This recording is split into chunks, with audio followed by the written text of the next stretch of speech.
창세기 22장 1절에서 13절까지 우리 같이 한 목소리로 합독하겠습니다. 시작. 그 이후에 하나님이 아브라함을 시험하시려고 그를 부르시되 아브라함아 하시니 그가 이르되 내가 여기 있나이다.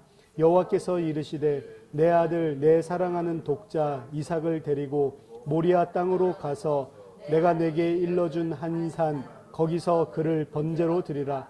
아브라함이 아침에 일찍이 일어나 나귀의 안장을 지우고 두 종과 그의 아들 이삭을 데리고 번제에 쓸 나무를 쪼개어 가지고 떠나 하나님이 자기에게 일러주신 곳으로 가더니 제3일에 아브라함이 눈을 들어 그곳을 멀리 바라본지라.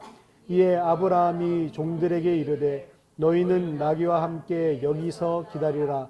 내가 아이와 함께 저기 가서 예배하고 우리가 너희에게로 돌아오리라 하고 아브라함이 이에 번제 나무를 가져다가 그의 아들 이삭에게 지우고 자기는 불과 칼을 손에 들고 두 사람이 동행하더니 이삭이 그 아버지 아브라함에게 말하여 이르되 내 아버지여 하니 그가 이르되 내 아들아 내가 여기 있노라. 이삭이 이르되 불과 나무는 있거니와 번제할 어린 양은 어디 있나이까. 아브라함이 이르되 내 아들아 번제할 어린 양은 하나님이 자기를 위하여 친히 준비하시리라 하고 두 사람이 함께 나아가서 하나님이 그에게 일러주신 곳에 이른지라. 이에 아브라함이 그곳에 제단을 쌓고 나무를 버려놓고 그의 아들 이삭을 결박하여 제단 나무 위에 놓고 손을 내밀어 칼을 잡고 그 아들을 잡으려 하니 여호와의 사자가 하늘에서부터 그를 불러 이르시되 아브라함아 아브라함아 하시는지라. 아브라함이 이르되 내가 여기 있나이다 하매 사자가 이르시되 그 아이에게 내 손을 대지 말라.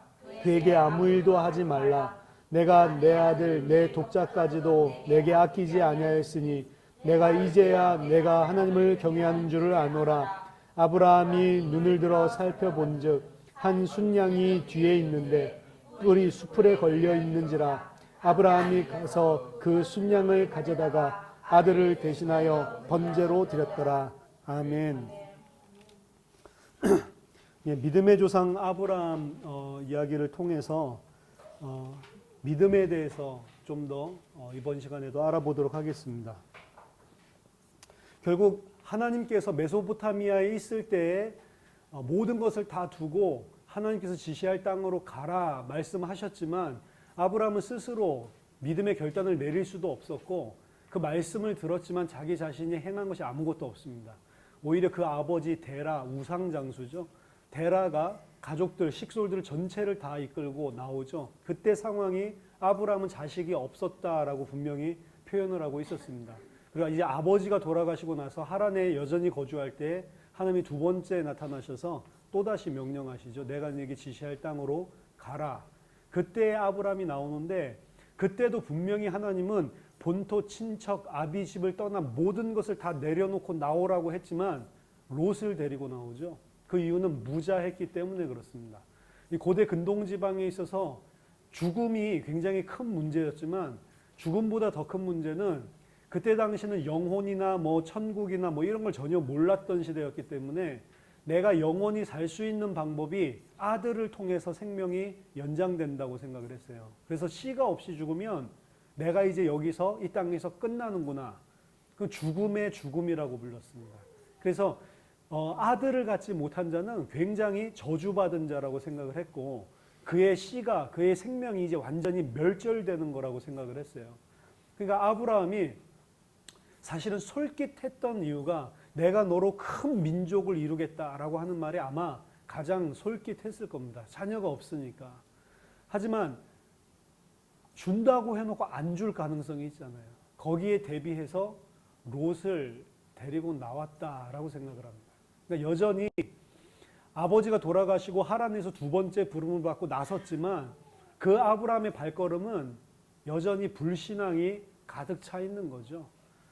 하나님께서 은혜를 주시지 않으면 여전히 아브라함은 믿지 못하는 상태라는 걸 알 수가 있습니다. 그래서 창세기 12장에서 좀 전에 22장의 그 믿음의 상태에 이르기까지 사실은 하나님이 한 걸음 한 걸음 인도하면서 계속해서 아브라함을 세워나가는 거예요. 그것들을 살펴볼 겁니다. 아브라함이 조카 롯을 굳이 데리고 나와서 가나안 땅에 들어왔죠. 가나안 땅에 들어왔더니 하나님이 이것이 바로 내가 너와 네 후손에게 줄 땅이다 라고 분명히 말씀을 하십니다. 그러니까 하나님께 감사하고 경배하고 예배를 드렸는데 12장 9절에 보세요. 그 가나안 땅에 들어와서 들어온 곳이 원래는 가나안 중앙 땅으로 베델 동쪽으로 들어왔거든요. 베델로 들어와서 장막을 쳤는데 서쪽은 베델이요 동쪽은 아이라, 그러니까 정중앙에 사실은 가나안 땅에 딱 위치했단 말이에요 처음에.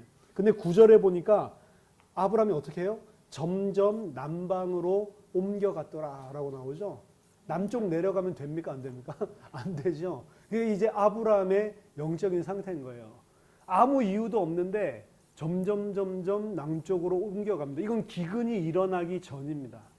사실은 아브라함의 이런 믿음과 영적인 상태가 점점 남쪽으로 옮겨갈 때에 하나님께서 아브라함에게 시험하시는 게 그 다음 등장하는 기근입니다.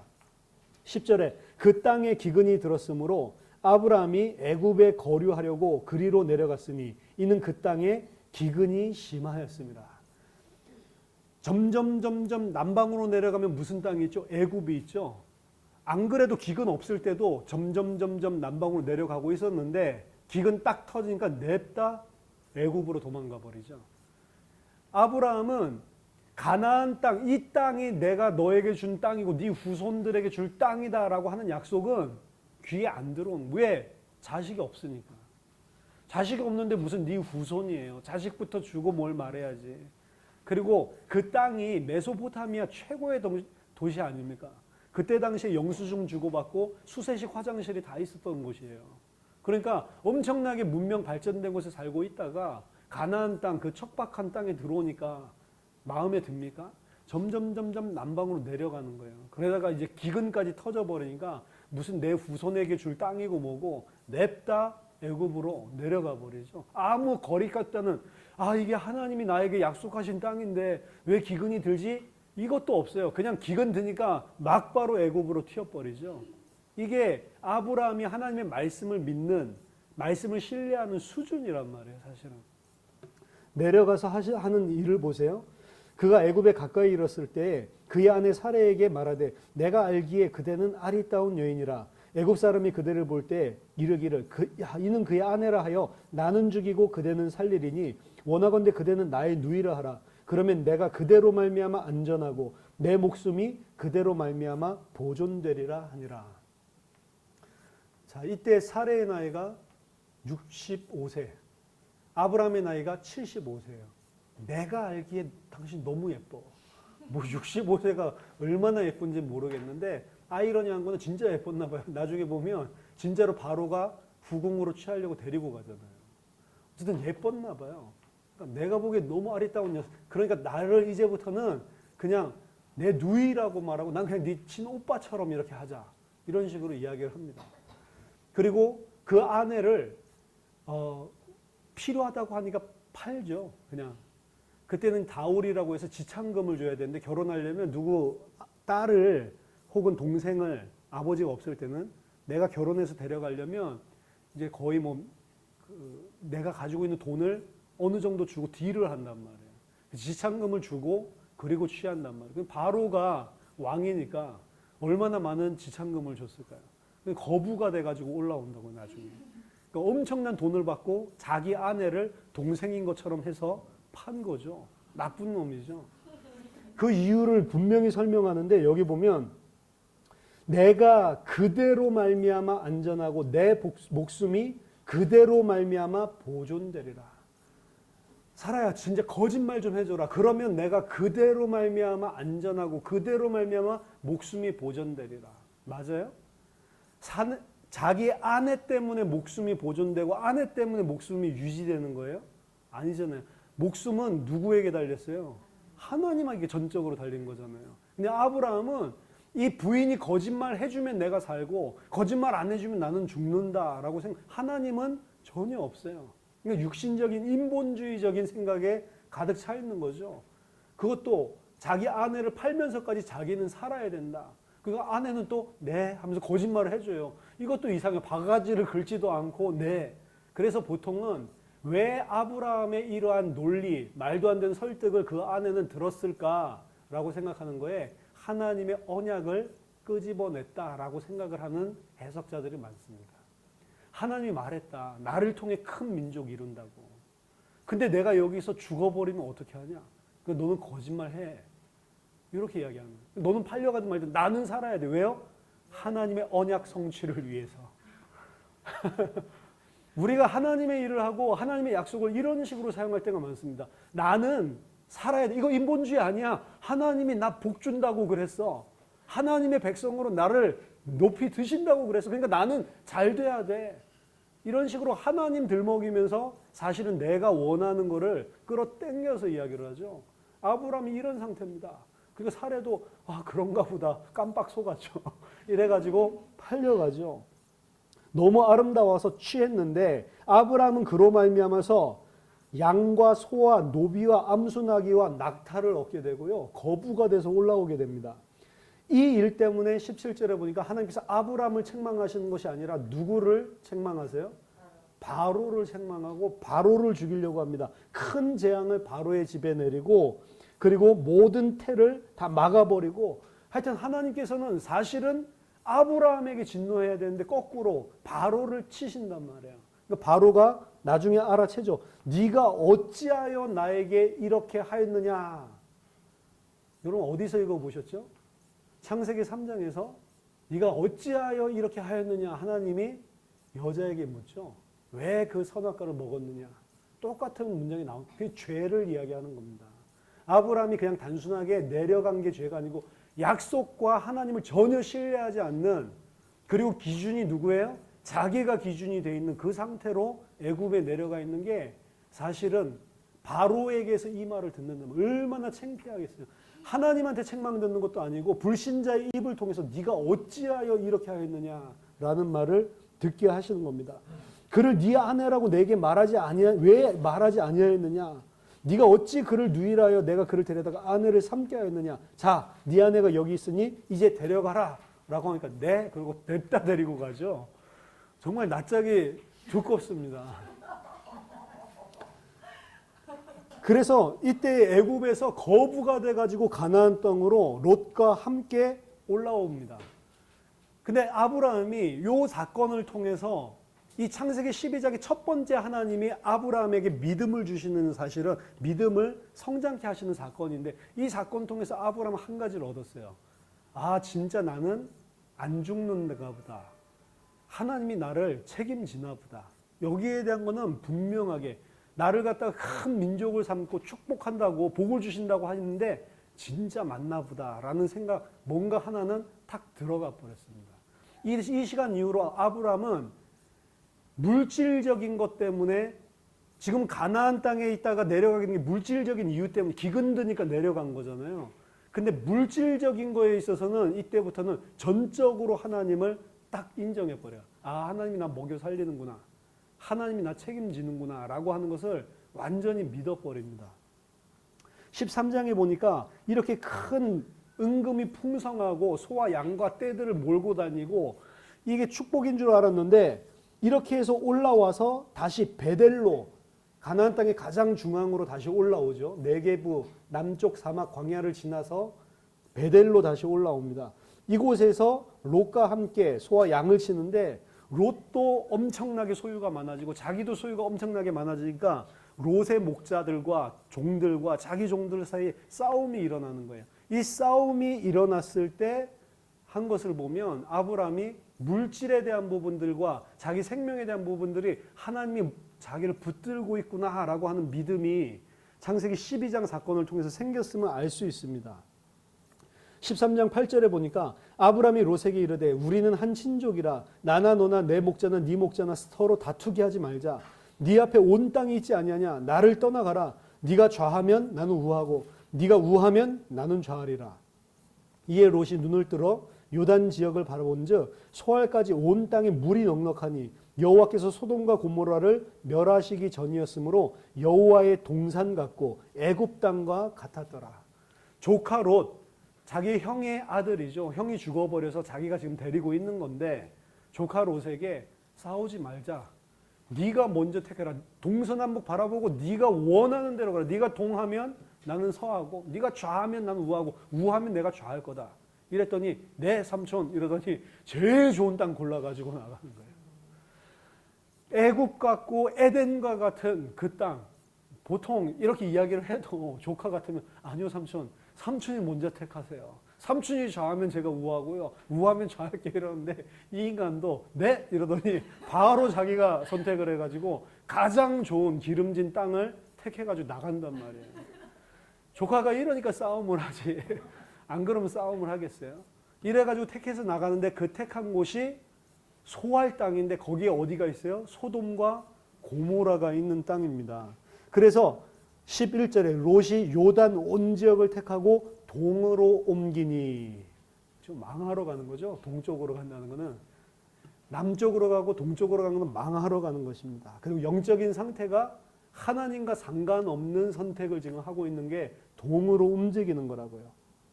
그때 아브라함은 모든 좋은 평야들을 자기 이 조카에게 다 뺏기고 자기는 여호와 앞에 하나님 앞에 서서 이 제단을 쌓습니다. 기도를 하는데 그 아브라함에게 하나님께서 나타나십니다. 14절 보세요. 롯이 아브라함을 떠난 후에 여호와께서 아브라함에게 이르시되 너는 눈을 들어 너 있는 곳에서 북쪽과 남쪽 그리고 동쪽과 서쪽을 보라. 보이는 땅을 내가 너와 네 자손에게 주리니 영원히 이르리라. 자 보세요. 동서남북을 쫙 쳐다보래요. 지금 롯이 아브람과 같이 서서 동서남북을 쳐다보고 어디가 제일 좋은지 자기가 선택해서 나갔잖아요. 근데 하나님이 그 이후에 아브람을 찾아오셔가지고 동서남북을 보래. 그거 다 너와 네 후손의 것이다. 롯은 자기가 선택해가지고 자기 땅인 줄 알고 나갔는데요. 하나님은 누구에게 줘요? 동서남북 롯이 간 땅까지 다 아브람 너와 네 자손의 것이다.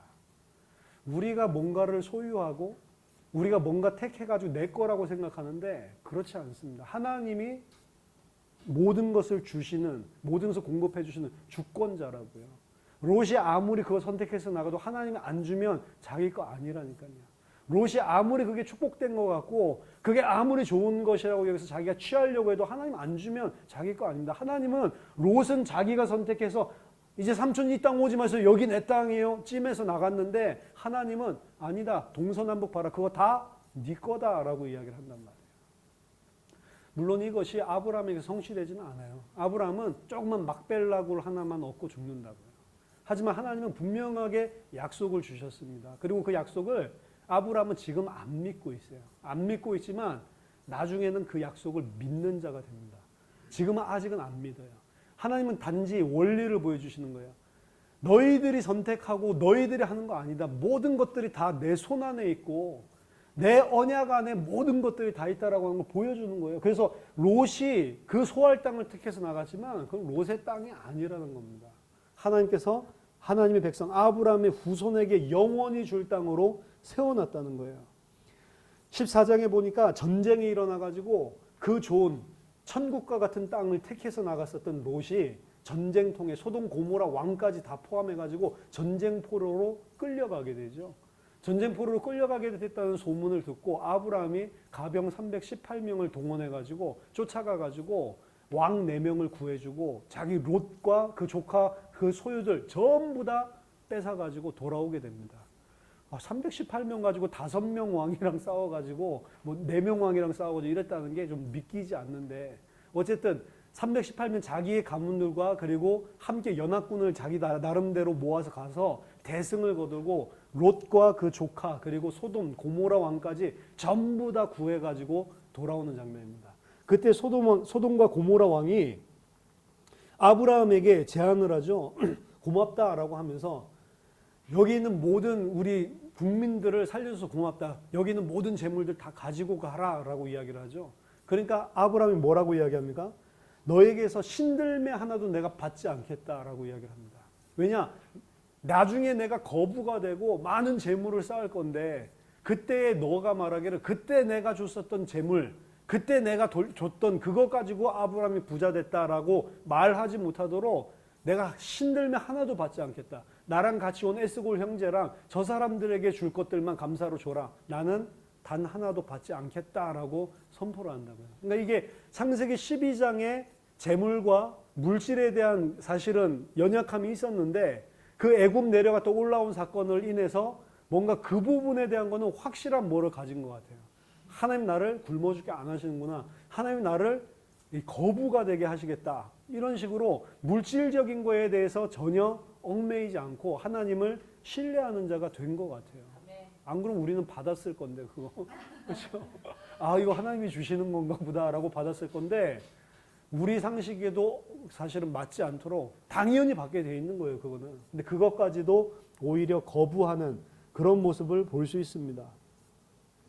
그렇게 했더니 15장에 이후에 여호와의 말씀이 환상 중에 아브라함에게 임하니 이르시되 아브라함아 두려워하지 말라. 나는 네 방패요 너의 지극히 큰 상급이니라. 자, 하나님이 주신 상급을 보세요.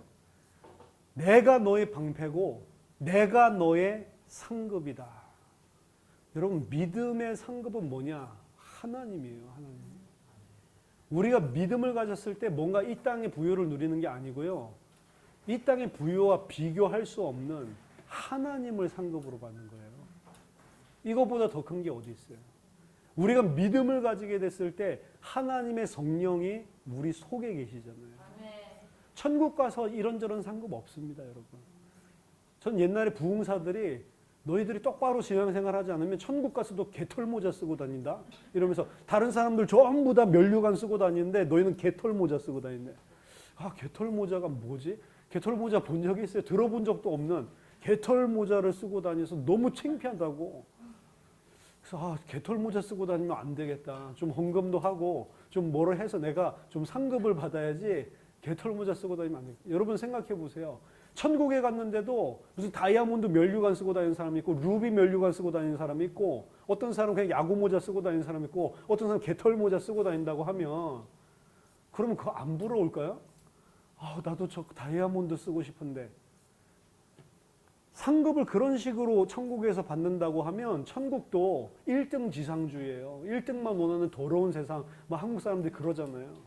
그러니까 천국에 만약 그런 상급이 있다면 그건 천국이 아니고 또다시 지옥이죠. 그게 이 땅이랑 똑같잖아요. 지옥이라는 게 우리가 생각할 때 그냥 뭐 불지옥 나중에 유황불 그것도 지옥이지만 땅 지자 옥 감옥 이 땅에 갇혀 있는 그게 지옥이잖아요. 우리가 이 땅 사는 것 자체가 지옥이라고요. 그래서 하늘의 것 쳐다보지 못하고 라키아 궁창에 갇혀가지고 이 땅에 딱 갇혀가지고 땅의 것만 바라보고 사는 그게 지옥의 삶이라고. 하나님과 단절된 상태로. 그 이 땅에서 그렇게 사는 사람들은 어떻게 살아갑니까? 생존해야 되니까 서로 1등 하려고 하잖아요. 그러니까 남자라면은 죽이려고, 남자라면 잘한다고 박수 안 쳐주고 잡아내리려고 그런다니까. 근데 천국에서도 만약에 그런 상급의 차이가 있다고 하면 이 땅이랑 다른 게 뭐가 있어요? 뭐가 부끄러울 거 아니에요. 아, 난 부끄러운 구원 받았어. 여러분 부끄러운 구원 받지 않아야지 적어도 하나님 앞에 당당한 구원 받아야지 하는데요. 진짜 생각해보면 부끄러운 구원만 받는 거예요. 우리는. 안 부끄럽겠어요? 나는 부끄럽지 않을 자신이 있어. 이렇게 이야기를 하잖아요. 많이. 아, 내가 지금 죽으면 안 돼요. 하나님. 부끄러워서 지금 어떻게 한 일도 없이 하나님 앞에 가요. 그렇게 이야기하잖아요. 그럼 좀 더 30년 살면은 안 부끄러울 것 같아요? 우리는 하나님 앞에 서면 다 부끄러운 구원 받는 거예요. 아, 나 같은 자를 왜 살려주셨지? 다 부끄러운 것입니다. 우리가 그리스도의 은혜로 말미암아서 나에게 이루어진 것 외에는 전부 다 공력을 시험할 때 다 타버리게 돼 있어요. 내가 한 거는 다 타버린다고요.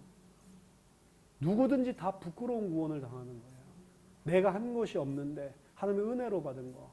그럼 이 상급을 준다고 하는데 오늘 아브라함에게 주는 이 상급 보세요. 하나님 자신이 상급이래요. 진짜 상급은요. 하나님이 내 속에 성령으로 함께 하시고 하나님이 나의 주가 되셔서 영원히 그와 함께 사는 그게 진짜 상급이라고요. 근데 그거는 우리는 별 감동이 없죠. 뭐 하나님이 함께 하든 말든. 이 땅에서 뭐 금은 보화가 함께 하는 게 훨씬 좋지. 무슨 하나님이 함께 아무 쓰잘데기 없는 하나님. 그렇죠?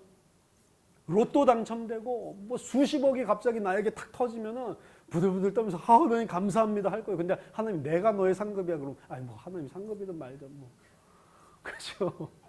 하나님이 나랑 함께하고 하나님이 나의 방패가 된다는 거는 별로 감사하지가 않은 거예요. 로또 당첨돼가지고 수십억이 생기는 거는 하나님 감사합니다 눈물을 흘리겠죠. 이렇게 나에게 복을 주신다고. 그만큼 우리가 땅에 젖어 있다. 우리의 생각과 우리의 가치관과 이런 것들이 하나님이 정말로 주시려고 하는 것을 너무 좋은 것이라고 받아들일 수 없을 만큼 영적으로는 이상한 상태에 사실은 있는 겁니다. 아브라함에게 나타나서 내가 너의 상급이다 라고 말하니까 아브라함이 뭐라고 말합니까? 주 여호와여 무엇을 내게 주려 하시나이까? 지금 하나님 뭐라고 말했어요? 내가 너의 상급이다 라고 이야기하는데 하나님이 뭘 나에게 주려고 그러십니까? 라고 이야기하면서 불평하기 시작하죠. 하나님이 상급이건 말건 그게 뭔 상관이세요? 지금 나한테 뭐 줄 건데요? 자 보세요. 하나님을 믿었지만 여전히 아브라함은 딱 마음속에 뭐가 있습니까? 내가 이제 믿음의 행위를 좀 보였으니 하나님이 이제 좀 보상 좀 해야지 라고 했는데 그 보상이 말도 안 되는 내가 너의 상급이다 라고 하니까 하나님 내가 뭘 주려고 그럽니까? 라고 하면서 뭘 딱 끄집어내냐? 원래부터 가지고 있었던 생각. 왜 가나안 땅을 왔는지, 왜 자기 땅을 다 버리고 왔는지 원래부터 가지고 있었던 그 생각, 내 자녀 이 이야기를 하는 거죠. 나는 자식이 없사오니 나의 상속자는 이 다메섹 사람 엘리에셀이니이다. 아브라함이 또 이르되 주께서 내게 씨를 주지 아니하셨으니 내 집에서 길린 자가 내 상속자가 될 것이니이다. 여러분 이게 그냥 말하는 것 같아요? 아니면 화가 나서 말하는 것 같아요?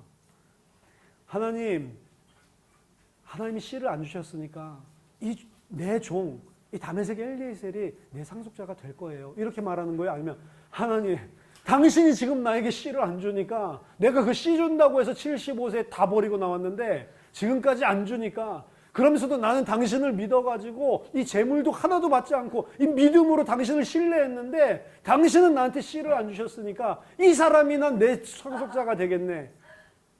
후자일 거예요, 후자. 그렇죠? 이거 영화로 만든다면 하나님한테 주먹 들고 그렇게 따져야 된다니까. 그런 어투가 벌써 느껴지는 겁니다. 그러니까 하나님이 나의 상급이라고 하는데 뭘 나한테 주려고 그러는데요. 아들도 안 줘놓고 지금 그 이야기 하는 거예요. 무슨 하나님이 상급? 웃기는 소리 하고 있네. 아들 준다면서 아들 안 준다고 약속한 거 내놔! 라고 이야기하는 거예요. 안 주면은 이런 내 하인에게 줄 수밖에 없는데 나 하인에게 줘? 뭐 이런 식으로 협박하면서 믿음의 조상입니다. 모든 믿는 자들의 조상이 이 수준이라고요. 그러니까 하나님께서 그 사람이 네 상속자가 아니라 네 몸에서 날 자가 네 상속자가 되리라 하고 못 믿으니까 끌고 밖으로 나가서 하늘을 우러러 무별을 별들을 보여주시죠.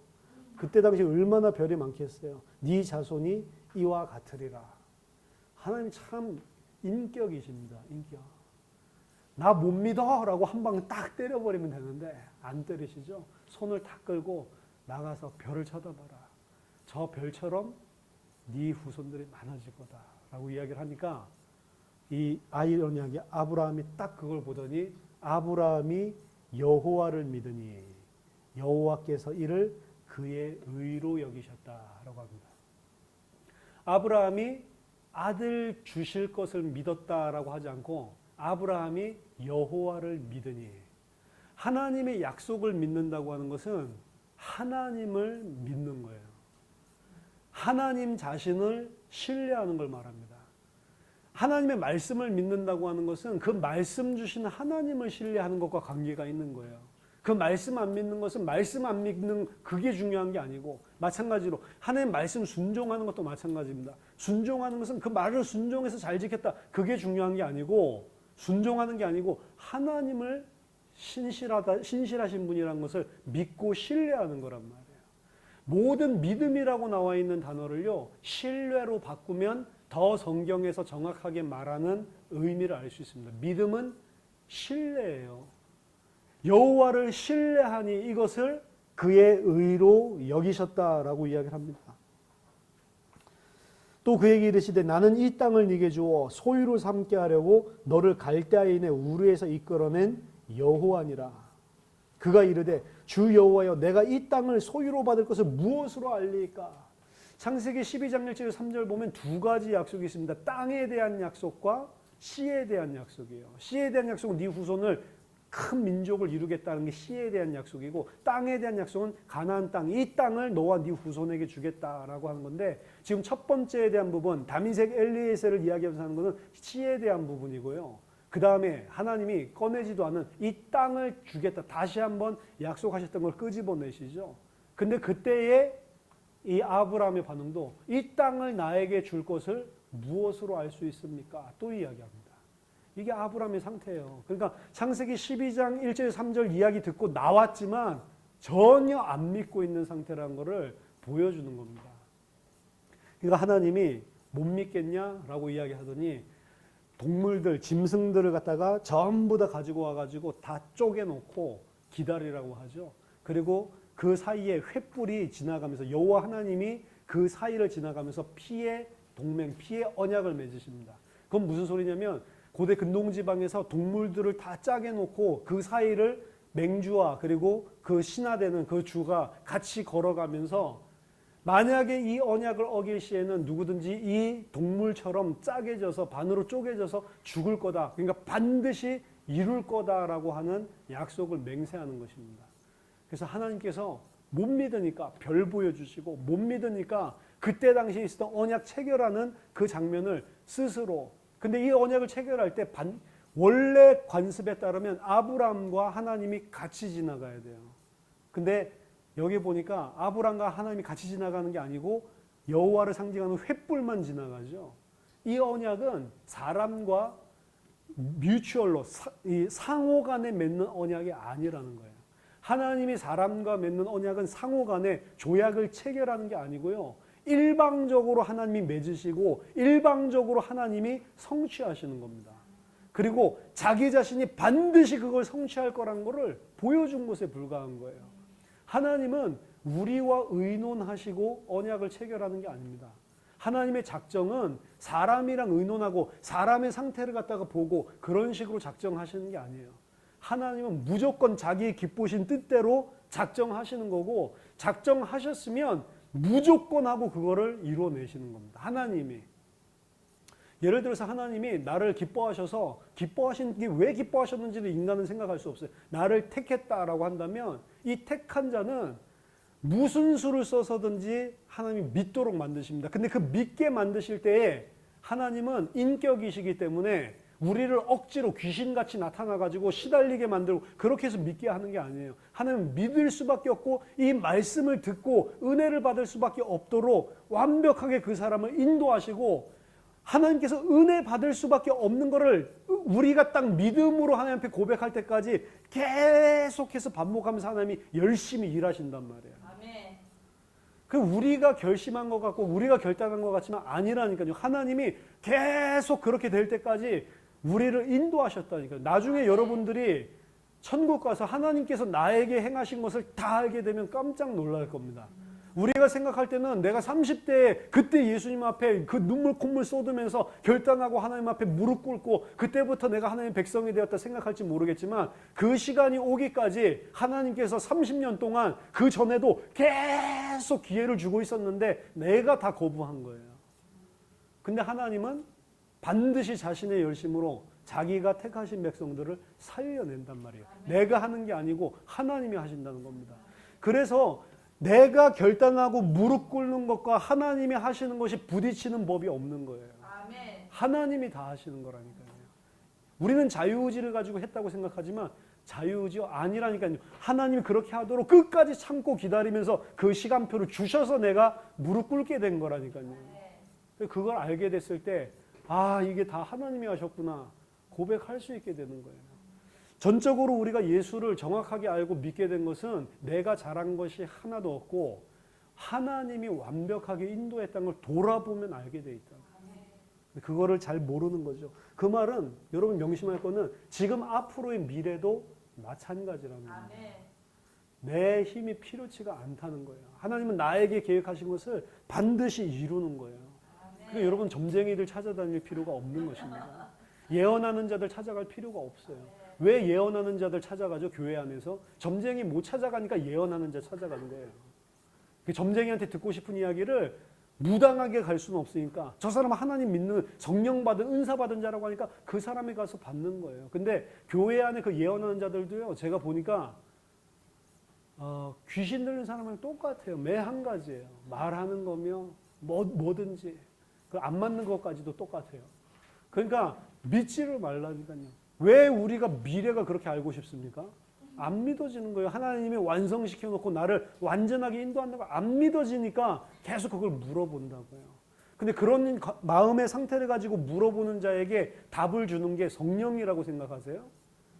진짜 성령이라면 그거 물어보고 있는 나에게 메시지를 줘가지고 너가 왜 미래를 불신자처럼 두려워하고 있냐?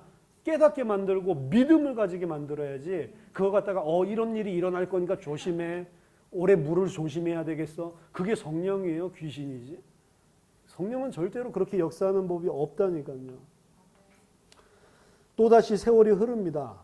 세월이 흘렀는데 여전히 16장에 보니까 아브라함의 아내 사레는 출산하지 못하는 상태입니다. 이때에 아브라함과 사라가 10년이 지난 때예요. 그러니까 아브라함의 나이가 85세 됐을 때입니다. 아직도 낳지를 못해요. 아내의 나이는 75세겠죠. 이러니까 어쩔 수 없이 한 가지 꾀를 씁니다. 애굽에서 나올 때에 데리고 왔던 여종 중에 하갈이라고 하는 여종이 있는 거예요. 이 여종을 통해서 혹시 나는 거 아닌가? 아브라함이 너무너무 안 태어나니까 10년이 지났는데 안 태어나니까 이제 장꾀를 쓰는 거죠. 사라, 너를 통해서 꼭 태어난다고 한 거 아니잖아. 그럼 혹시 다른 여자를 통해서 내 씨니까 씨만 나면 되는 거 아니야? 이래가지고 하갈을 취해가지고 난 게 이스마엘이죠. 지금도 우리가 이스마엘의 후손들 모슬렘 때문에 고생하고 있잖아요. 이때 불신앙의 씨앗으로 생기게 된 게 그 이스마엘입니다. 사실은. 이스마엘도 아브라함의 씨기 때문에 하나님이 축복하셨어요. 그래서 큰 민족을 이룹니다. 12지파를 이루고 큰 민족을 이룬다니까요. 이스마엘도 잘 나갑니다. 그런데 이스마엘은 약속 있는 자녀가 아니란 말이에요. 하나님이 원래 계획하신 게 아니란 말이에요. 근데 안 믿어지니까 인본주의로 선택을 해서 행하는데 아들 태어나니까 좋았겠죠. 이걸 통해서 하는구나. 근데 그거 아니라니까요. 하나님이 이제 직접 나타나십니다. 16장 16절 보니까 하갈이 아브라함에게 이스마엘을 낳았을 때 아브라함이 86세였다라고 이야기를 하죠. 86세.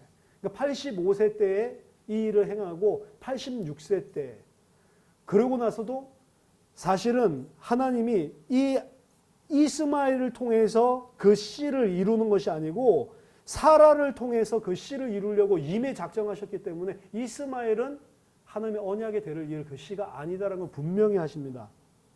17장에 보니까 아브라함이 99세 때에 여호와께서 아브라함에게 나타나서 그에게 이르시되 나는 전능한 하나님이라 너는 내 앞에서 행하여 완전하라. 내가 내 언약을 나와 너 사이에 두어 너를 크게 번성하게 하리라 하시니 아브라함이 엎드렸더니 하나님이 또 그에게 말씀하여 이르시되 보라 내 언약이 너와 함께 있으니 너는 여러 민족의 아버지가 될지라. 이제 후로는 네 이름을 아브라함이라 하지 아니하고 아브라함이라 하리니 이는 내가 너를 여러 민족의 아버지가 되게 함이라. 99세 때에 나타나셔서 다시 한번 언약을 확인시켜 줍니다. 그래서 이름을 바꿔주고 그리고 할례를 행하라고 합니다. 그래서 할례를 행하라고 하니까 그때 당시 모든 남자들 다 할례를 행하고 그 이후부터 난지 8일 만에 전부 다 할례를 행하는데요. 이 할례를 행한다. 할례라고 하는 말은 이사야서인가요? 보면은 포도나무에게 할례를 행하라라고 이야기를 해요. 할례를 행하라는 말은 포도나무, 나무에 할례를 행하다라는 말을 하면 오늘날로 말하면 가지 정전 작업을 하라라고 하는 겁니다. 원래 할례라는 단어가 거기서 나온 거예요.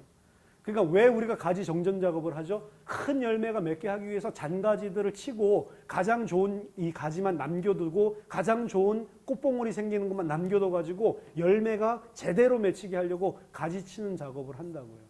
그래서 아브라함에게 할례를 행하라고 하는 것은 어떤 상징적인 표현이기도 하지만 자기의 생식기에 할례를 가지 정전을 하라는 거예요. 그거는 뭘 상징하냐면 이 번영을 상징하는 거예요. 큰 열매를 씨를 맺게 만들겠다라고 하는 거예요. 그래서 나무가 큰 열매를 맺을 수 있도록 할례를 행하듯이 너의 생식기에 할례를 행해서 이제 번성하게 하는 그 표로 삼으라. 그래서 이 씨, 너로 말미암아서 나오게 되는 씨와 네 후손은 그냥 생긴 자가 아니라는 소리예요. 어떻게 생긴 자예요? 하나님께서 언약으로 주신 자지 네가 그냥 남자 여자 결혼해서 낳는 그런 아기가 아니라고 하는 겁니다. 너의 후손, 너로 말미암는 씨는 사람이 인위적으로 해서 만드는 이스마엘이 아니고 내가 주는 씨라고 하는 것을 상징하는 겁니다. 그래서 아브라함이 할례를 행하죠. 할례를 행하고 그때 자신의 나이가 99세였고요. 그리고 자기 아내의 나이가 89세입니다. 보니까 사례의 상태가 어떤 상태냐면 19장에 나오는 경수가 다 끊어져 있는 상태예요. 전혀 아이를 낳을 수 없는 상태죠. 18장에 아이를 낳을 수 없는 상태이기 때문에 사실은 17장 17절에 보면 아브라함도 엎드려서 이 이야기를 듣고 웃죠. 속으로 웃으면서 어찌 나이 100세 된 사람이 자식을 낳을까? 사라는 90세니 어찌 출산할 수 있냐라고 이야기를 하죠. 그리고 창세기 21장에도 보면 하나님께서 낳게 하시기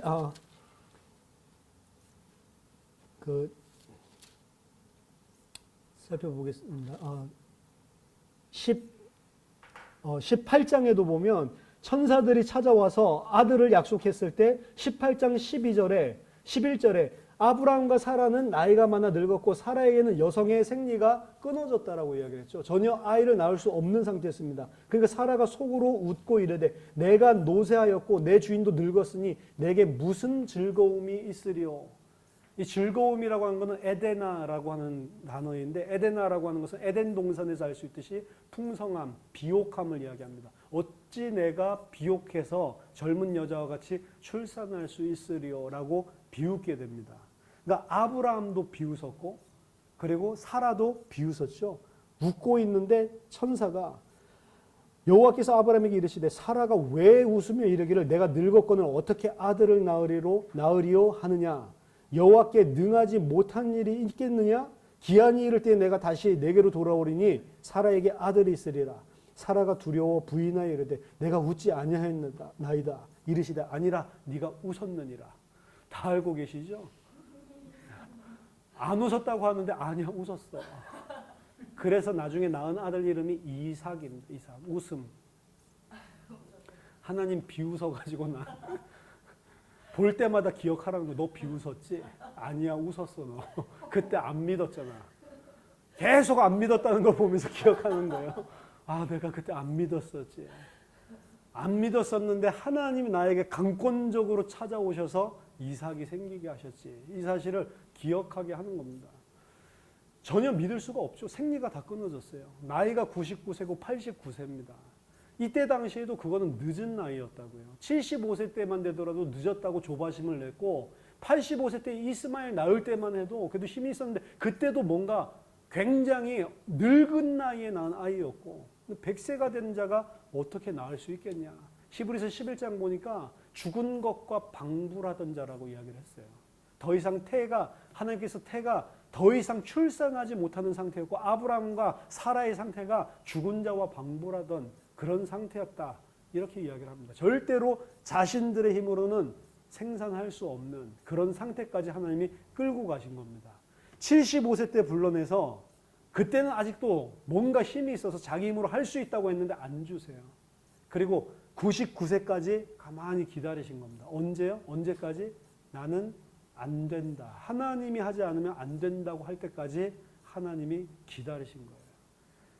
그렇게 되기까지 얼마나 노력을 많이 한 겁니까? 나름대로 자기 아내도 팔아보고 나름대로 살아남으려고도 하고 나름대로 뭔가 다른 여자를 취해가지고 나보기도 하고 인본주의적으로. 근데 그것들이 전부 다 헛것이에요.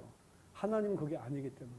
그래서 마지막에 이제는 경수도 끊어지고 더 이상 우리는 아무것도 할 수 없다. 두 손 두 발 닫을 때까지 기다렸다가 99세 때 나타나셔서 이제 내년이다. 날짜까지 주시고 그것도 하갈이 아니다. 사라에게서 내년에 나올 거다. 이름 바꿔 아브라함 사라로 바꿔라. 이름까지 바꾸고 그리고 할례 언약을 주시면서 그러면서 내년에 태어난다. 날짜까지 정확하게 말씀해 주십니다. 이 일이 일어나고 난 다음에 창세기 18장에는 천사가 3명이 아브라함 앞을 방문하고 그것을 막 뛰어나가서 무조건 하고 접대를 하고 보내려고 하는 장면들이 나오는데요. 일단 뭐 접대하고 뭐 나가는 거 요거도 배경이 있지만 그거보다 말씀드리고 싶은 거는 이 아브라함이 접대하고 있을 때 이 하나님이 세 천사 중에 여호와 하나님이 계시는데 이분이 어떻게 아브라함에게 내가 숨길 수 있냐라고 하면서 지금 소돔과 고모라를 치러 간다라고 이야기를 하십니다. 소돔과 고모라가 너무 이 악이 극에 달했기 때문에 멸망시키러 그런지 살펴보러 가고 심판하러 왔다라고 이야기를 합니다. 근데 그 이야기를 듣고 이 아브라함의 모습을 보세요. 아브라함이 소돔을 향해서 천사들이 떠나가고 난 다음에 여호와 앞에 그대로 서서 기도를 시작합니다. 23절 보세요. 18장. 아브라함이 가까이 나가 이르되 주께서 의인을 악인과 함께 멸하려 하시나이까. 그 성 중에 의인 50명이 있을지라도 주께서 그곳을 멸하시고 그 50의인을 위하여 용서하지 아니하리까. 주께서 이같이 하사 의인을 악인과 함께 죽이심은 부당하오며 의인과 악인을 같이 하심도 부당하니이다. 세상을 심판하시는 이가 정의를 행하실 것이 아니니까. 지금 아브라함이 하는 것은 하나님한테 일장 연설을 늘어놓고 있는 거예요. 기도를 하는 것 같지만 아니 하나님 소돔과 고모라를 멸망시킨다니요. 그럼 만약에 그 성에 50명의 의인이 있으면 50명의 의인을 다 죽인다고요? 아니 세상을 심판하시는 사람이 이러면 안 되지. 꾸짖고 있는 거예요. 마치 베드로가 예수님 꾸짖듯이 안 돼 주님 뭐 이렇게 이야기하듯이 세상을 심판하시려고 하는 사람이 지금 의인과 악인을 동시에 죽이려고 한다고요? 당신 하나님 맞아? 라고 하는 거죠. 이 갑자기 네 아들 준다고 이야기하고 소돔 고모라 멸망한다고 하는데 지가 갑자기 뛰어나와가지고 있지도 않은 사실을 가지고 막 하나님한테 대들고 있는 거예요. 그러니까 하나님이 들어보시더니 하나님 인격이시라니까 그래 50명 있으면 안 죽일게 라고 이야기를 합니다. 그러니까 뭐하라고 이야기죠? 아브라함이 27절에 대답하여 이르되 나는 티끌이나 재와 같사오나. 잘 알죠?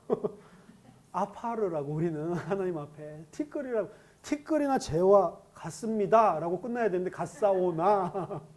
하지만 주께 아뢰입니다. 뭘 아뢰죠? 52의 의인 중에 5명이 부족하다면 그 5명의 부족으로 말미암아 다 죽인다고요? 그게 의로운 거예요? 또 물어보죠. 45명이면 죽인다고 그러면 50명이면 용서하리라 그러면 네 그럼 될 건데 45명이면 그럼 죽일 거예요?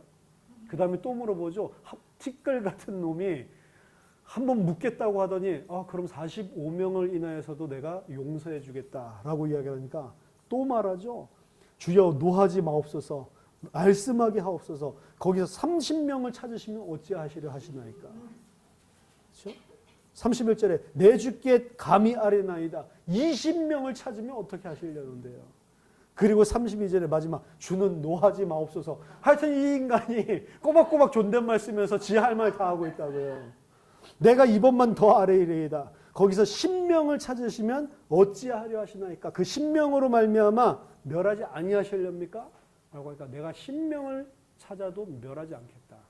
다 들어주죠.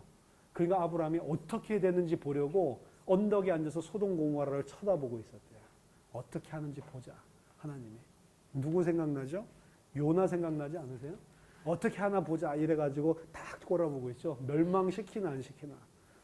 요나에게는 하나님이 멸망시킨다고 이야기했거든요. 40일이 지나면 이 성이 무너지리라. 그게 하나님이 전하라고 하는 메시지입니다. 40일이 지나면 이 성이 무너지리라. 니누에 그 원수 같은 나라에 가서 막 외치는데 그 도시가 3일 길이래요. 근데 하루길을 온 동네를 뛰어다니면서 그 이야기를 했다고요.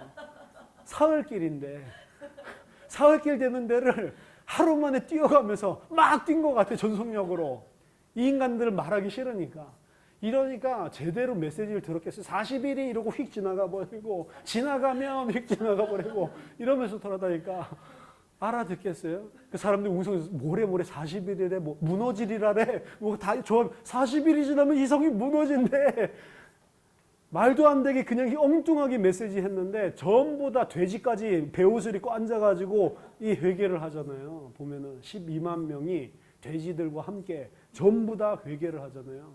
그 회개를 하는 것을 보면서 이렇게 회개하면 안 되는데 이러면 하나님 또 안 멸하시는 거 아니야? 이래가지고 3일 동안 가가지고 무너뜨리나 안 무너뜨리나 보고 있는 거예요. 하나님 어떻게 하나 보자고. 왜 그러죠? 왜 거기에 신경을 쓰죠? 안 무너지면 자기는 거짓 선지자가 되기 때문에 그렇습니다. 신명기 18장 보면은 이 사람이 진짜 하나님이 보내신 선지자인지 아닌지 증명하는 방법은 이 사람의 말이 그대로 성취되는지 안 성취되는지를 보라고 이야기를 했어요. 40일 후에 너희들이 회개하지 않으면 무너뜨리라. 메시지를 차라리 이렇게 전하라고 했으면 뭐 아무 문제 없죠. 근데 40일 후에 이 성이 무너지리라 선포하게 만들었다고요. 그렇게 해놓고 그 메시지를 들으니까 전부 다 회개하고 돌아오니까 무너뜨려요, 안 무너뜨려요? 하나님이 마음 바꿔서 안 무너뜨릴 것 같거든. 그러면 어떻게 돼요? 안 무너뜨리면? 나 거짓 증인, 나 거짓 선지자 되는 거라고. 관심은 어디에 있어요? 내가 거짓 선지자 되나 안 되나 그것만 관심 있는 거예요. 이거 12만 명이 죽든 말든. 그러니까 하나님이 박농쿨 만들어가지고 그거 쳐다보고 있는데 더워 이러는데 박농쿨이 자라게 해가지고 가려주니까 살 것 같아 너무 좋다 이러다가 하나님이 벌레 준비해가지고 당장 그 박농쿨을 죽여버리죠. 그러니까 그거 없다고 미치겠다고 또 이러면서 막 화를 내면서 막 성을 내니까 하나님이 야 네가 키우지도 않은 그 박농쿨 때문에 이렇게 나한테 성내는 게 옳냐? 라고 하니까 옳지요 내가 죽기까지 옳으니이다 막 이러면서 막 하나님한테 대든다고요. 그럼 너희가 키우지도 않는 박농쿨을 가지고 그렇게 성을 내고 그렇게 이러는데 내가 저기 있는 12만 명 좌우를 분간하지 못하는 자들과 그 짐승들을 아껴주고 살려주는데 너가 그렇게 성이 나냐? 그게 합당해? 그냥 그 질문으로 끝이에요. 요나서는. 요나는 다른 생명이 살든 안 살든 하나님께 돌아오든 안 오든 자기가 거짓 선지자 안 되는 것만 생각하는 거예요. 이게 어떻게 보면 이스라엘이고 사람이란 말이에요. 우리는 나만 신경 쓰는 거예요. 계속. 내 기준으로 하나님도 평가하는 거예요. 왜 하나님이 박농쿨 죽게 했어요? 죽기까지 내가 이 박농쿨 때문에 하나님한테 성내도 그게 합당합니다. 라고 이야기하고 우리가 보면 야, 이 요나 이거 골 때리네. 근데 그게 우리라니까요. 요나 이야기가 아니고 하나님과 전혀 딱 내가 거짓 선지자 되는 거. 근데 예수님은 어떻게 하셨어요? 하나님이신데 하나님의 지위를 동등됨을 취할 것을 여기지 않고 사람으로 오셨고 메시아인데 메시아 아니라고 저게 무슨 메시아야. 메시아면 네가 네 자신을 구원해봐. 십자가에 달렸을 때에도 침 탁탁 뱉어가면서 너가 그걸 치유하는 능력 많다며 내려와봐. 그럼 믿어줄게. 내려와봐. 끝까지 이러죠. 제가 예수님 같으면 당장 내려가서 내려왔다 어쩔래 막 뺨따기를 몇 대 때려줄 건데 안 하시는 겁니다. 사람들이 다 저 사람 메시아 아니다. 무슨 메시아라더니 나무에 달려서 저주를 받고 죽냐. 근데 예수님은 죽으시는 거예요. 왜냐? 살려야 되니까. 근데 요나는 자기를 거짓 선지자라고 말하는 그것 때문에 자기 생을 걸고 하나님한테 대적을 한다고. 예수님은 메시아시잖아요. 하나님이시잖아요. 전부 다 메시아 아니라고 그러고 하나님 아니라고 무슨 하나님의 아들이야. 나사렛에서 무슨 선한 것이나 전부 다 비난하는데 그걸 그냥 다 받아주셨다. 왜? 살려야 되니까. 근데 요나 그 하나님의 사랑을 모르고 요나는 그게 우리예요. 나 나라니까요. 우리는 하나님한테 대적하는 내 마음에 안 된다고. 지금 아브라함이 이야기하는 거는 소돔 고모라의 의인이 불쌍해서 이야기하는 게 아닙니다. 아브라함은 지금 왜 하나님한테 이렇게 성을 내는지 아세요? 당신 의롭지 않습니다. 이걸 이야기하고 있는 거예요. 당신이 의로우신 분이면 공의로우신 분이면 24년 동안 나에게 아들을 안 줄 수가 있어? 내가 75세 때에 약속 잡고 나왔는데 이러고 있는 거예요. 당신 주제에 세상을 심판할 자격이 있어? 라고 하는 거예요. 사실 이걸 뭐 대제사장적인 기도 아브라함이 이제 자기뿐만이 아니라 다른 민족을 위해서 대제사장적인 무슨 그런 말도 안 대제사장적인 기도를 하는 게 아니고요. 아브라함은 지금 지가 가지고 있는 울분을 토해내고 있는 거라고요. 마치 가인의 모습을 보는 것 같습니다. 가인이 네가 그런 말 할 적, 하나님 때문에 지금 내가 화가 나고 하나님 때문에 지금 내가 땅이 떨어졌잖아, 얼굴이. 이거 똑같은 거예요. 당신이 그러면서 무슨 악인을 심판을 해? 내가 보니까 네가 더 악하다 이러고 있는 거라니까, 하나님한테. 그러니까 막 성을 내죠, 하나님한테.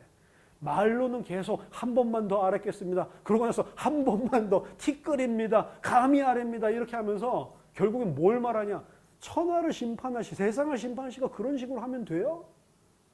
그거는 소돔 고모라가 아니고 세상 심판한다고 한 하나님이 나한테 이렇게 할 수가 있어? 라고 이야기를 하는 거예요. 그리고 소돔과 고모라가 심판당하죠. 19장에. 그 심판당할 때를 보면 아브라함 뭐라고 말했죠? 아브라함의 기준은 의인 10명이 있으면 그 10명을 다 죽이겠습니까? 이렇게 했더니 10명으로 인해서도 내가 다 용서하겠다라고 하니까 거기서 딱 끝쳤죠.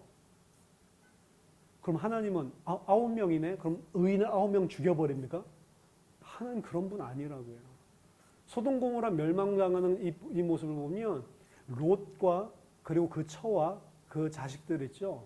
하나님이 다 살려내는데 그 처는 돌아봐가지고 소금 기둥이 되고 그 롯과 그 자녀들을 다 살려내는데 그 두 딸을 그 살려내시는데 롯은 보면은 의인도 아니에요. 롯 의인입니까? 읽어보세요. 전혀 완전 소돔 고모라의 그 타락 문화에 똑같이 젖어 있는 자라고. 천사들을 막 겁탈하려고 하잖아요. 천사 2명이 소돔과 고모라가 죄악이 어떤지를 보러 갔더니 롯이 딱 쳐다보고 자기 집으로 이렇게 손님으로 들인다고요. 손님으로 들이니까 그날 밤에 동서남북 마을 끝에서 끝에까지 모든 어린아이부터 시작해서 노인들까지 다 그 집으로 왔대요, 남자들이. 그래서 낮에 들어온 2 남자 있지, 그 남자 끌어내려 우리가 같이 상관하겠다. 상관하겠다고 하는 것은 성적인 관계를 맺겠다는 관용어구예요. 우리가 그와 같이 그를 알고자 하노라 하는데, 안다는 거는 동침한다는 거거든요. 아담이 그 안에 하와와 동침하니라. 원래는 아담이 그 안에 하와를 아니라예요. 이 사람들이 온 동네 사람들 와가지고 우리가 그 2 사람 끌어내, 우리가 그 2 사람을 알리라라고 이야기를 하거든요. 그러니까 이걸 갖다가 이제 게이 신학하는 사람들은 그들을 옹호해서 알려고 한 거다, 그냥. 이렇게 이야기하는데, 알려고 한 게 아니라니까. 롯이 뭐라고 말해요? 내 결혼하지 않은 이 딸 2명이 있으니까 이 둘만 건드리고 그 사람들 건드리지 말라라고 이야기하죠. 알겠다는데 왜 딸 2를 갖다가 내주냐고요. 말이 안 되잖아요. 강간을 하려고 그런 거라니까. 그러니까 이 강간하려고 모여든 사람의 연령층을 보면 어린아이에서부터 모든 노인까지 모든 남자들이 다 왔대요, 거기에. 그러니까 막 80 먹은 할아버지도 빨리 끌어내라 뭐 이러고 있고, 무슨 8살 먹은 어린아이도 딱 와서 초딩이 와서 끌어내라 뭐 이러고 있는 거예요. 얼마나 악해요. 온 동네가 다 와서. 그러니까 앞으로 사위 될 사람들도 안 믿죠, 이런 것들을, 천사들의 말을. 그러니까 전부 다 안 믿고 악하고 대적하고 있는 이런 분위기입니다, 소돔과 고모라가. 거기에서 그 천사들 2명, 자기 집안에 있는 그 2 천사를 보호하려고 한 거, 그거는 shame and honor라고, 자기 집안에 나그네를 손님으로 들였을 때 그 손님에게 문제가 생기면 그 사람은 그 사회에서 인간 취급 안 당합니다. 그러니까 사실은 롯은 2 천사 보호하려는 것도 있지만, 자기가 이 땅에 이 자기 그늘 아래 들어온 손님을 안 지키면 자기는 거기서 완전히 병신 취급받고 아무것도 못하는 거예요. 그러니까 자기 딸을 줘서라도 자기 그 명예를 지키려고 하는 거라고요. 그때 당시 관습에 의해서. 의인입니까? 의인 아니죠, 전혀. 전혀 의인 아니에요. 근데 그렇게 천사 보호했다는 그 명목 때문에 하나님은 롯과 그 자녀들까지 다 살려준다니까. 아브라함이 기준이면 어때요? 다 죽여도 된다니까요. 롯도 죽여도 되고 그 아들, 그 자녀들도 죽여도 된다니까요. 세상을 심판하실 리가 정의로워야 되지, 공의로워야 되지 않습니까? 라고 말하는데, 그 하나님의 공의는 아브라함 수준이 아니란 말이에요. 하나님이 심판하실 때는 반드시 심판할 만한 일이, 반드시 누구든지 무릎 꿇고 하나님이 심판주가 옳다라는 그것이 분명히 있기 때문에 심판하시는 거지, 하나님이 그냥 무슨 고대 근동지방에 나오는 무슨 신들처럼 사람들이 이 시끄러우니까 낮잠 방해한다고 홍수로 다 죽여버리고 그런 하나님 아니란 말이에요. 사람이 생각하는 도덕, 사람이 생각하는 윤리, 기준을 뛰어넘는데 훨씬 더 정확하고 사실이란 말이에요. 그래서 마지막 심판 때에는 우리만 무릎 꿇는 게 아니고 지옥 가게 되는 자들도 그 앞에 다 무릎 꿇고 시인하게 돼 있는 거예요. 나는 지옥 가야 싸다고. 사실은 하나님께서 어떤 공의로운 분이신지를 보여주십니다. 그리고 아브라함이 24년 동안 자녀가 없으면서 무슨 악을 품고 살았는지를 보여주는 거예요. 아브라함은 하나님을 믿은 적이 단 한 번도 없습니다. 사실은 이 시간표까지도 자녀를 준다고 하는 그 언약을 안 믿었다니까요. 그러고 난 다음에 이 그 아브라함이 20장에 보면 다시 한번 아비멜렉에게 자기 아내를 파는 장면이 또 등장합니다. 이 소돔 고모라 사건 이후에 한 번 더 또 판다니까요. 이번에도 가뭄이 일어가지고 이 그랄로 내려갔는데 그 그랄은 가나안 지경입니다. 그렇기 때문에 이번에 막 애굽처럼 내려간 건 아니지만 거기서 또 아내를 팔아먹습니다. 자, 기근 사건이 아브라함에게 두 번 일어나는데 이 기근 사건은 아브라함이 불신앙하고 있는 인생 전체를 딱 과로로 보여주고 있는 거예요. 수미상관. 우리나라에도 그런 게 있죠. 제일 처음에 나오는 것과 제일 끝이 나오는 게 딱 똑같아가지고 시 같은 거 대꾸를 이루게 하고, 이 수미상관 같이 이 전체를 아브라함의 불신앙한 세월을 가뭄과 아내 파는 이 똑같은 스토리가 전체를 과로를 치고 있는 거예요. 그 안에 있는 아브라함의 삶을 보면 전부 다 아내 팔아치울 정도의 그 아브라함의 믿음 상태, 그 상태를 보여주고 있습니다. 그리고 그 상태가 지나가서 21장에 가니까 약속한 대로 사라가 아들을 낳는 거예요. 21장에 보니까 여호와께서 말씀하신 대로 사라를 돌보셨고 여호와께서 말씀하신 대로 사라에게 행하셨으므로 그 명년에 아들을 낳게 되죠. 이삭을 낳게 되는 겁니다. 자, 말씀하신 대로 돌보시고 말씀하신 대로 행하시는 겁니다. 우리가 하나님의 말씀을 믿는다는 것은 그 말씀을 주신 하나님의 신실하심을 믿는 것이고, 하나님은 말씀대로 반드시 행하시는 분이에요. 그게 창세기가 보여주고 있는 하나님입니다. 말씀하시고 그 말씀대로 되니라. 말씀하시고 그 말씀 그대로 되니라. 말씀하시고 그 말씀, 그게 창조였잖아요.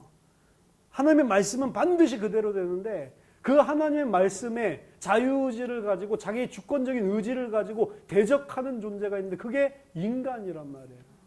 하나님은 말씀 그대로 행하시는데 말씀 그대로 안 된다라고 계속 이야기하는 거예요. 사람은. 그렇죠?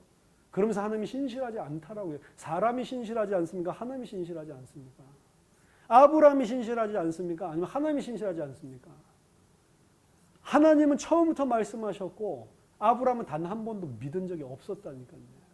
심지어는 이삭을 낳을 때까지도, 그것이 이삭 낳기 그 순간까지도 아브라함의 그 가뭄을 통해서 아내 팔아먹는 기사를 통해서 가로친 걸 보면 그 순간까지도 안 믿었어요.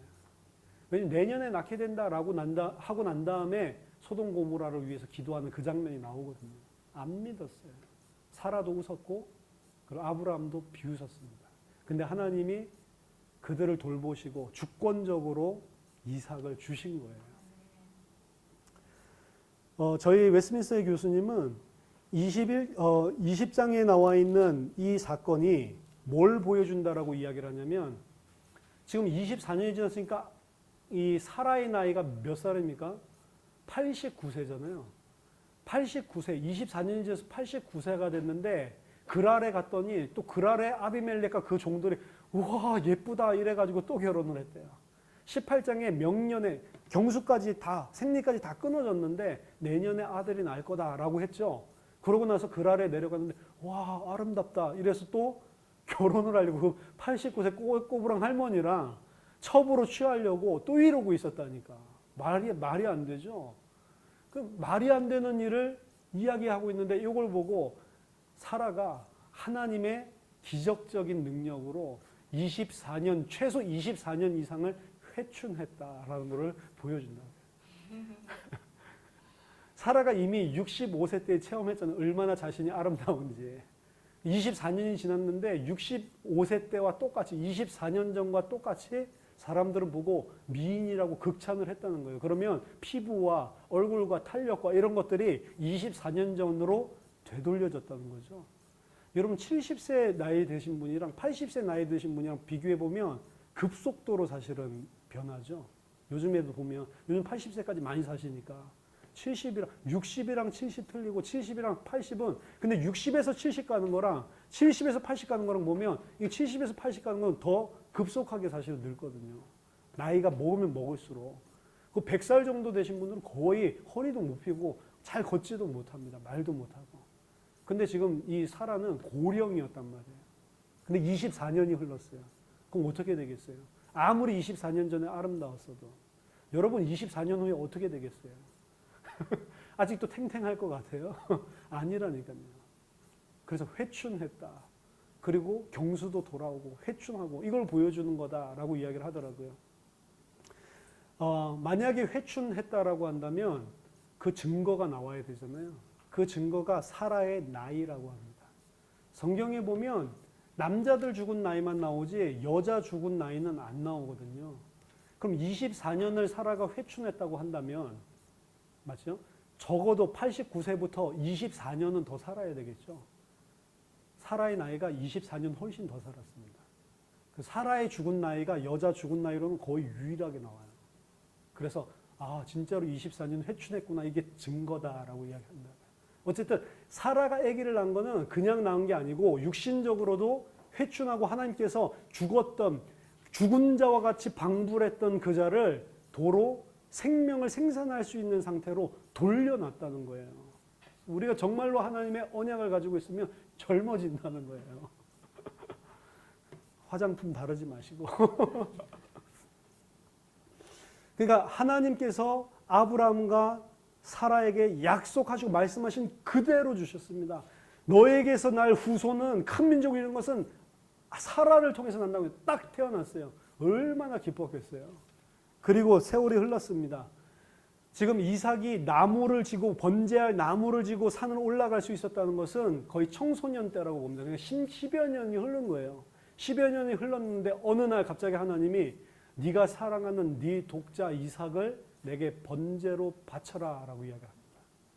자, 말이 됩니까?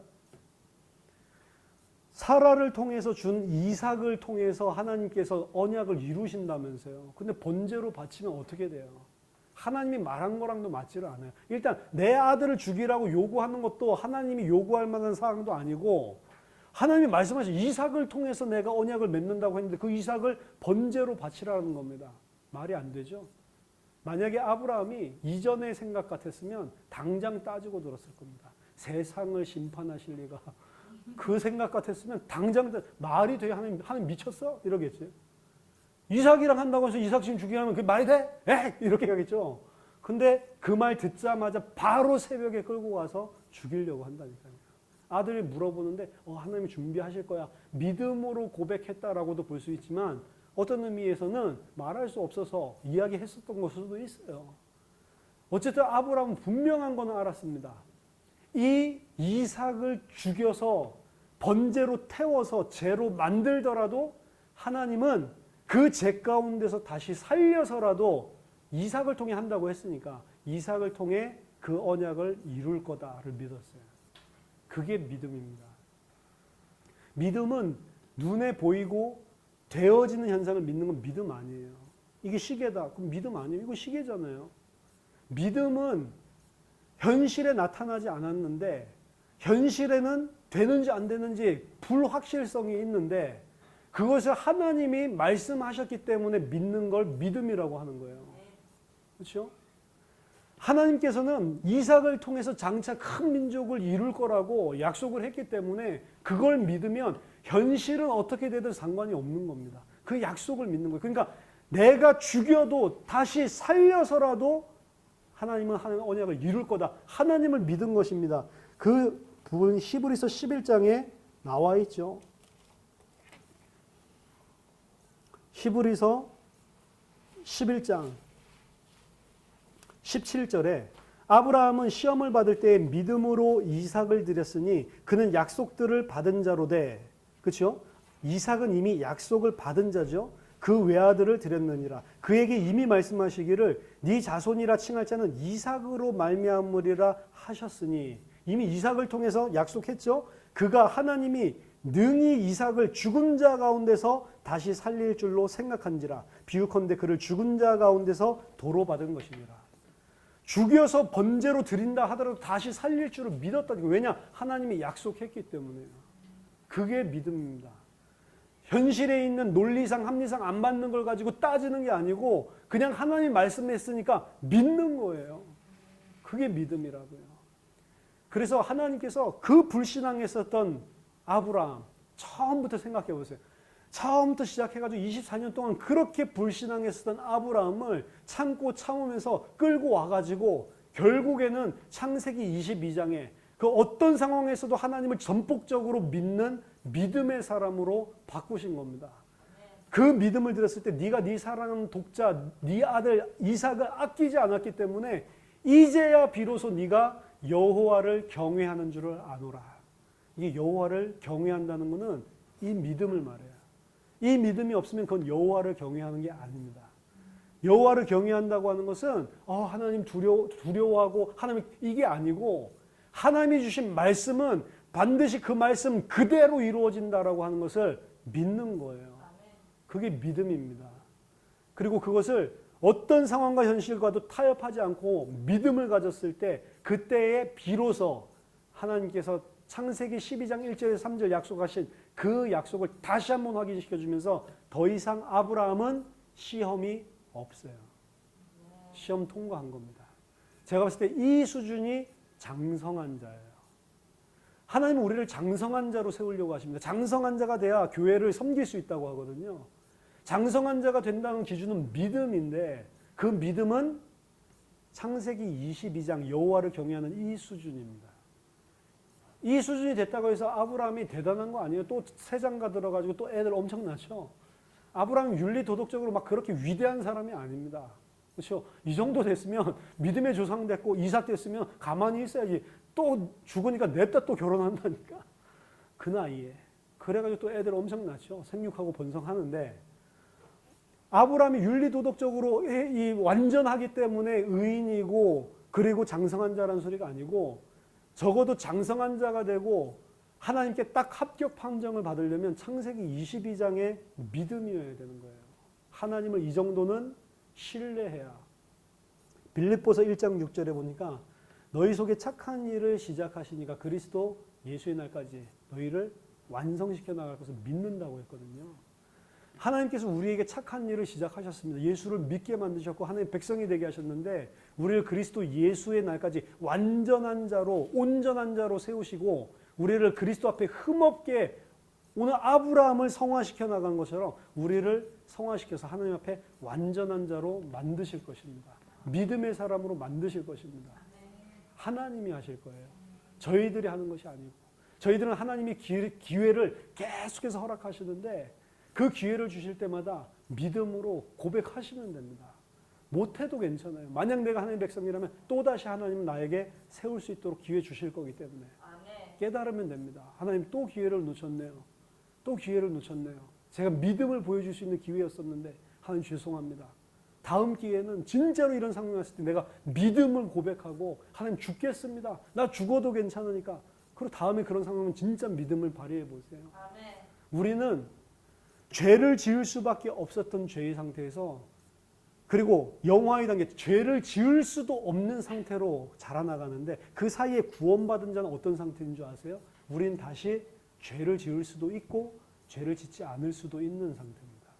이제 하나님이 주신 계시를 알았고 성령의 도우심이 있기 때문에 우리가 우리의 의지를 가지고 죄를 지을 수도 있고 안 지을 수도 있어요. 물론 우리는 완전하진 않지만 우리에게 하나님의 뜻을 알게 하셨기 때문에 선을 행할 수 있는 능력이 생겼단 말이에요. 그래서 말씀을 통해서 모든 선한 일을 행할 수 있는 능력을 갖추게 한다고 이야기를 했잖아요. 그러니까 우리는 믿음에 도전하는 것입니다. 저와 여러분들이 아브라함을 기억하시고 믿음으로만 하나님을 기쁘시게 할 수 있다고 했습니다. 하나님을 믿고 예수 그리스도를 믿는 믿음으로 아브라함처럼 인정받는 장성한 자 되시기를 예수 그리스도 이름으로 축원합니다. 하나님 감사합니다. 아브라함과 같이 불신 가운데 빠져 있었던 저희들에게 은혜 주셔서 불러내시고 구원하시고 이제 저희를 아브라함처럼 믿음의 사람으로 장성한 자로 하나님께서 인도하실 줄 믿고 감사드립니다.